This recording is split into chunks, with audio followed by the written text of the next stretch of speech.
কোলে বাচ্চা নিয়ে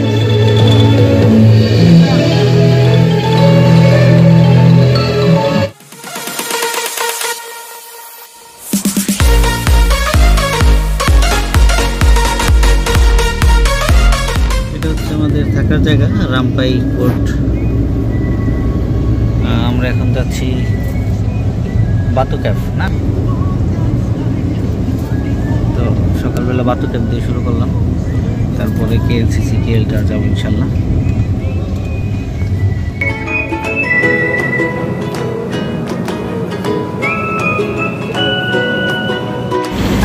তো আমরা চলে আসলাম এখন বাতু ক্যাফ। এই হচ্ছে বাতু ক্যাফের মেন গেট,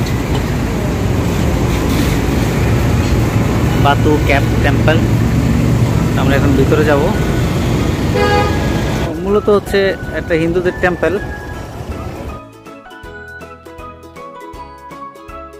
এখন বাতু ক্যাফ চলে এসেছি, মাত্র 15-20 মিনিট লাগলো আমার রামপাই থেকে আসতে।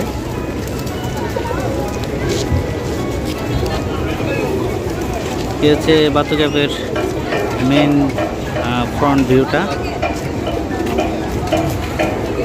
এদিকে অনেক কবুতর দেখা যেতেছে, অনেক কবুতর, পুরো কবুতরের রাস্তা না, দেখেন মনে হয় এগুলো কবুতরের ঘর, এখানে কবুতর থাকে।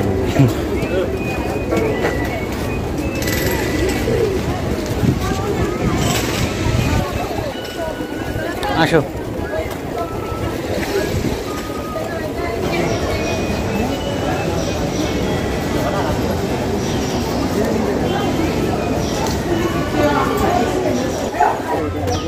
সিঁড়ি দিয়ে উপরের দিকে উঠতেছি, পাহাড়ের উপরে।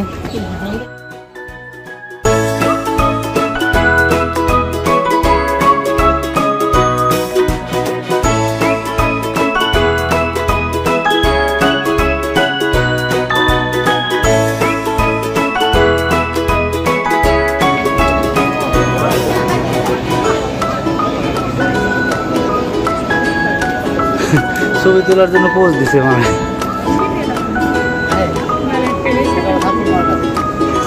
এইটা হচ্ছে মূল ক্যাবটা, গুহা, যেটা আপনার সিঁড়ি দিয়ে উপরে উঠলেই এটা পাওয়া যাবে। বিশাল এক পাহাড় এবং এক গুহা, তার ভিতরেই মন্দির বানানো হয়েছে। তো হিন্দু মুসলিম সবাই এখানে ঘুরতে আসে দেখার জন্য মূলত। এটা হচ্ছে গুহার ভিতরের অংশ,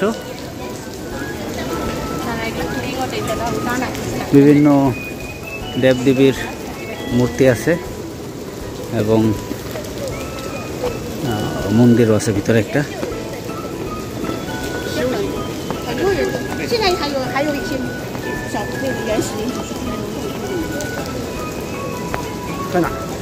আমরা এখন উপর থেকে নামতেছি,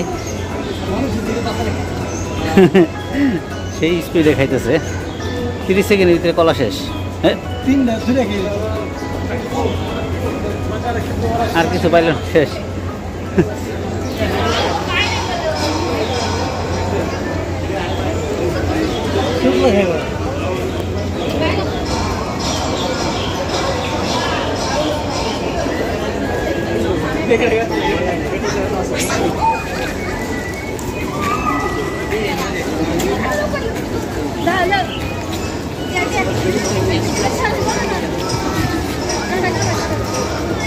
কোলে বাচ্চা নিয়ে উঠছে।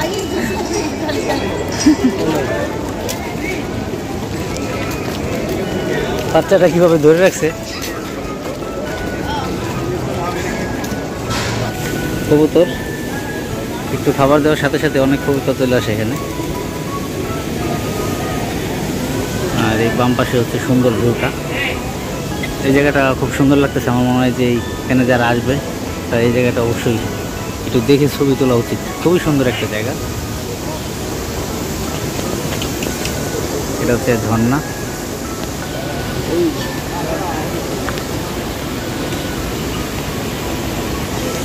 তো আমরা গ্র্যাব করতেছি, কল করতেছি। তো এখানে গ্র্যাবের ভালো সুবিধা আছে, কারণ হচ্ছে এখান থেকে যদি আমরা কেএল টাওয়ারে যেতে চাই তাহলে আমাদের এখান থেকে মেট্রো স্টেশনে যেতে হবে 10 10 টাকা দিয়ে 10 রিঙ্গিত। সেখান থেকে আবারও মেট্রোতে যেতে হবে। তো আমরা 3 জন যে খরচ হবে, তো আমরা যদি এখান থেকে ডাইরেক্ট গ্র্যাব কল করি তাহলে আমাদের দেখা যাচ্ছে মাত্র 16 রিঙ্গিতই হয়ে যেতেছে। তার মানে আমাদের আলটিমেটলি যদি 3-4 জন হয়, 4 জন যদি হয়, 3 জন বা 4 জন, তাহলে গ্র্যাবই হচ্ছে সবচেয়ে বেস্ট মেট্রো বা এগুলোর তুলনায়। বাতুকাপ থেকে গ্র্যাব উঠলাম।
সকাল সন্ধ্যা সবসময় বৃষ্টি হচ্ছে, বৃষ্টির জন্য ঠিকভাবে ঘোরাফেরাও করতে পারতেছি না। দেখেন কি পরিমাণ বৃষ্টি হচ্ছে, অনেক বৃষ্টি, অনেক।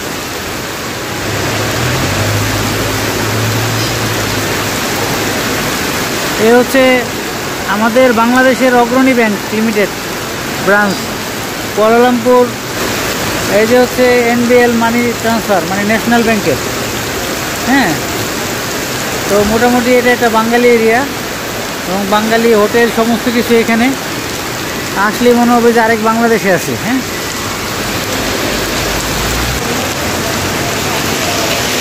অগ্রণী ব্যাংক, ন্যাশনাল ব্যাংক। তো আমরা বাতুকাপ থেকে কুয়ালালামপুর এসে আগে লাঞ্চ করে নিই। এখানে একটা বাঙালি হোটেল, ভুনা খিচুড়ি, খুব ভালো ছিল। এবং আমরা লাঞ্চ শেষে আমরা চলে যাব হচ্ছে কিছু কেনাকাটা করার জন্য শপিং সেন্টারে আসছি। এটা হচ্ছে GM প্লাজা GM, অনেক বড় শপিং সেন্টার এবং এখানেও সমস্ত কিছু পাওয়া যায় যা যা প্রয়োজন। হ্যাঁ, তো আমরা এখন এই শপিং সেন্টারে যাচ্ছি কিছু কেনাকাটার জন্য। এটা হচ্ছে বাংলা মার্কেট। এই দুই পাশে যত দোকানপাট আছে সবই হচ্ছে বাংলাদেশিদের। আর ওই সামনে মাইডেন বড় শপিং কমপ্লেক্স, ওইখানেও প্রচুর বাঙালি।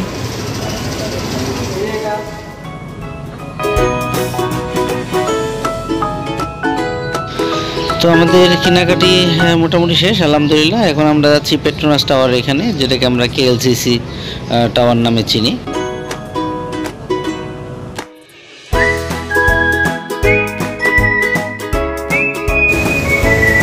তো আমরা এখন চলে আসছি KLCC টাওয়ারের এখানে আছি, মালয়েশিয়ার কুয়ালালামপুরের সেই বিখ্যাত টাওয়ারের সামনে। খুবই সুন্দর, অনেকে এখানে ছবি তুলতেছে এবং যারা ক্যামেরাম্যান দিয়ে ছবি তুলতে চান তারা তুলতে পারেন। 5 রিঙ্গিত করে নিবে তোলার জন্য।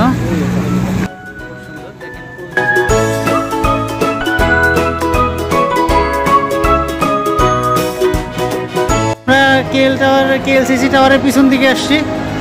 এখানে কি সুন্দর ক্রিসমাস উপলক্ষে সাজানো হয়েছে এবং ওখানে লাইটিং চলতেছে, ফোয়ারা।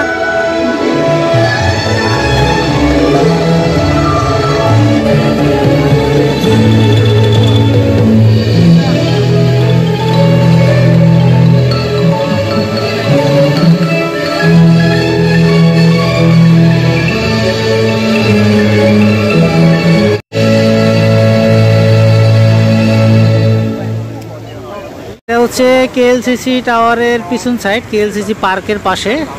এখানে খুব সুন্দর লাইটিং হচ্ছে এবং আমার ঠিক পিছন দিকে হচ্ছে সেই বিখ্যাত KLCC টাওয়ার। এটা KL টাওয়ার না, খুবই সুন্দর। আর ওই কেএলসিসি যে লেখা তার পিছনে হচ্ছে আপনার পার্ক। এই হচ্ছে কেএল টাওয়ার আর ওই যে পিছিয়ে হচ্ছে কেএলসিসি।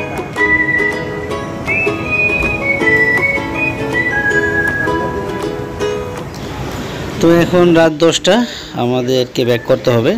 যেহেতু শপিংয়ের ওইখানে আমাদের সময়টা অনেক বেশি লেগে গেছে, তাই আমরা কেএলসিসি বা কেএল টাওয়ার এখানে খুব বেশি সময় দিতে পারতেছি না। এগুলো অলমোস্ট বন্ধ হয়ে যাচ্ছে বা বন্ধ হয়ে গেছে। তো আমরা এখান থেকে এমআরটি করে চলে যাচ্ছি হচ্ছে রামপাই, আমরা যেখানে আসি ওখানে আমরা রাতে থাকব। এবং আজকে আমার কুয়ালালামপুরের শেষ দিন, আগামীকাল ইনশাল্লাহ শ্রীলঙ্কার উদ্দেশ্যে যাব। তো শ্রীলঙ্কাতে কিছুটা সময় থেকে তারপর আবার ঢাকা ব্যাক করবো ইনশাল্লাহ। ব্যাক করতেছি কুয়ালালামপুর থেকে। আর যারা কুয়ালালামপুর থেকে কুয়ালালামপুর বিমানবন্দর যাবেন তারা অবশ্যই হাতে সময় নিয়ে বের হবেন, কারণ হচ্ছে কুয়ালালামপুর থেকে প্রায় 2.5 থেকে 3 ঘন্টার রাস্তা হচ্ছে কুয়ালালামপুর এয়ারপোর্ট। তো অবশ্যই সময় নিয়ে বের হবেন, নাহলে কিন্তু ঝামেলায় পড়ে যাবেন।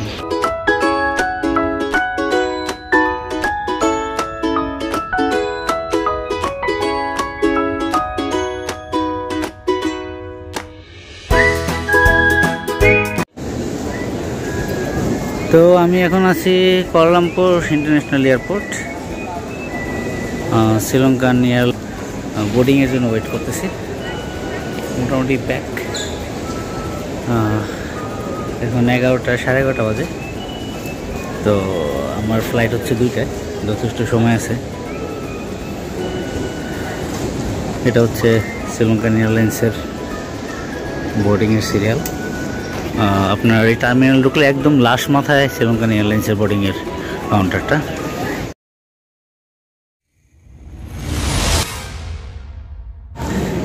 তো আমি এখন আছি কুয়ালালামপুর এয়ারপোর্টে। এখন সময় হচ্ছে 5টা প্রায়। তো আমার এখন থাকার কথা হচ্ছে কলম্বোতে, শ্রীলঙ্কায়, বাট আমি এখনও রয়ে গেছি হচ্ছে কুয়ালালামপুরে। তো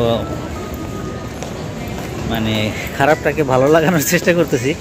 তো ফ্লাইট নাকি তাদের ওভার বুকিং, কেমন এয়ারলাইন্স বুঝলাম না, যে তারা ওভার বুকিং ফ্লাইট নিছে এবং যার জন্য আমার ফ্লাইটটা ক্যান্সেল হয়েছে। হাস্যকর একটা ব্যাপার। তো যাই হোক, ওই হাস্যকর ঘটনাই ঘটছে। তাদের ফ্লাইটটা ওভার বুক ছিল এবং আমার উপরে এসে ছুরিটা পড়ছে। সম্ভবত একজনকে বাদ দেওয়া জরুরি ছিল এবং তারা সেটা আমাকেই দিছে। হোয়াটএভার, এটা নিয়ে তাদের সাথে অনেক কিছু হয়েছে। তো তারপরেও তারা সেটা অ্যারেঞ্জ করতে পারে নাই। তো ফাইনালি তারা আমাকে জানায় ফ্লাইটে যাওয়া যাচ্ছে না। তো তারাই তারপরে আমাকে ফ্লাইটের ব্যবস্থা করে দিছে, তবে শ্রীলঙ্কা না। আমাকে যেতে হবে এখন ব্যাংকক এয়ার মালয়েশিয়াতে। তারপরে ব্যাংকক পৌঁছে সেখান থেকে আমাকে যেতে হবে হচ্ছে থাই এয়ারওয়েজে বাংলাদেশ। তো এই একটা দৌড়ের উপরে পড়ছি, এখন দৌড়াদৌড়ি করতেছি। আর কি করব, কিছু করার নেই।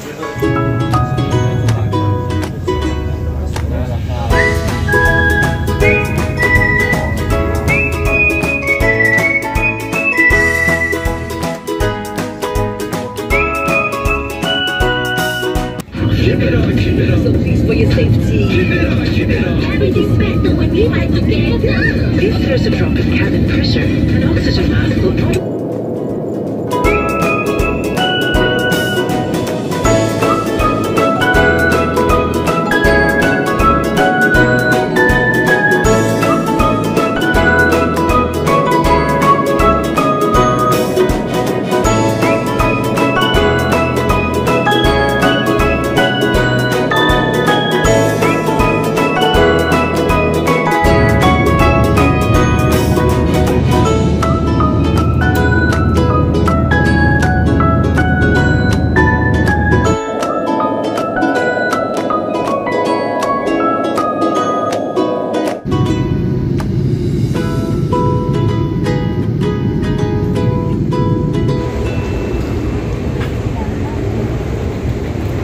সুবর্ণভূমি এয়ারপোর্ট চলে আসছি আবারও ব্যাংকক। 6-7 মাস আগে আসছিলাম, কিন্তু ভাগ্য আবারও নিয়ে আসছে আমাকে এখানে। বাট প্রবলেম হলো যে আমি সুবর্ণভূমি ব্যাংকক আসার পরে এখানে কাউন্টারে গেলাম, বোর্ডিং পাস দিল ফ্লাইটের, রাতে 11টায় ফ্লাইট। তো ফাইনালি ব্যাগেজের সন্ধানটা এখান থেকে পাওয়া গেল না। তো লাস্ট সিদ্ধান্ত হলো শ্রীলঙ্কান এয়ারলাইন্সকে মেল করতে হবে। তো সম্ভবত শ্রীলঙ্কায় এটা নিয়ে চলে গেছে, তো তাদেরকে মেল করে সমস্ত তথ্য দিতে হবে, তারপরে তারা এটা আবার দেখবে। প্রায় 10 মিনিটের মতন হাঁটার পরে C5 গেট দেখা যাচ্ছে বাম পাশে, দেখি তারা কি বলে। তো কনফার্ম হয়ে তারপর লাউঞ্জে চলে যাব। ইবের স্কাই ট্রিপ কার্ডটা ইউজ করেন তাদের জন্য বছরে 6টা লাউঞ্জ ফ্রি ইন্টারন্যাশনালি। তো আমি আজকে সুবর্ণভূমি এয়ারপোর্ট আছি থাইল্যান্ডে, এবং আমি আমার এখান থেকে একটা নিলাম।